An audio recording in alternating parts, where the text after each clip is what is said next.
অফিসের বড় বাবু। লোকটি বড়ই শান্ত, তার যেমন মাথার ব্যামো কেউ কখনো জানতো। দিব্যি ছিলেন খোশ মেজাজে, চেয়ারখানি চেপে একলা বসে ঝিমঝিমিয়ে হঠাৎ গেলেন খেপে।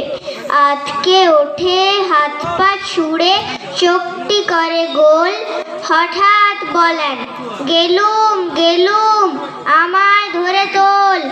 তাই শুনে কেউ বদ্যি ডাকে, কেউ বা হাঁকে পুলিশ, কেউ বা বলে কামড়ে দেবে, সাবধানেতে তুলিস। ব্যস্ত সবাই এদিক ওদিক করছে ঘোরাঘুরি। বাবু হাঁকেন, ওরে আমার গোঁফ গিয়েছে চুরি। গোঁফ হারানো আজব কথা, তাও কি হয় সত্যি? গোঁফ চড়া তো তেমনি আছে, কমেনি এক রত্তি।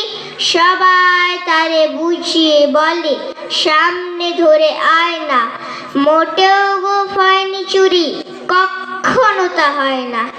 রেগে আগুন, তেলে বেগুন, তেড়ে বলেন তিনি, কারোর কথা ধার ধারিনি, সব বেটাকেই চিনি। নোংরা ছেটা, খেংড়া ঝাঁটা, বিচ্ছিরি আর ময়লা, এমন গোঁফ তো রাখতো জানি শ্যামবাবুদের গয়লা। এ গোঁফ যদি আমার বলিস, করবো তোদের জবাই। এই না বলে জরিমানা করলেন তিনি সবাই।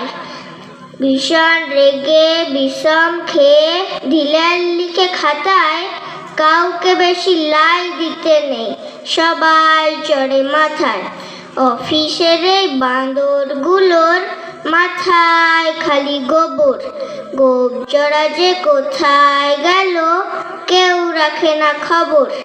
ইচ্ছে করে এই বেটাদের গোঁফ ধরে খুব নাচি, মুখগুলোর মুন্ডু ধরে কোদাল দিয়ে চাচি। গোঁফকে বলে তোমার আমার, গোঁফ কি কারো কেনা? গোঁফের আমি, গোঁফের তুমি, গোঁফ দিয়ে যায় চেনা। নমস্কার।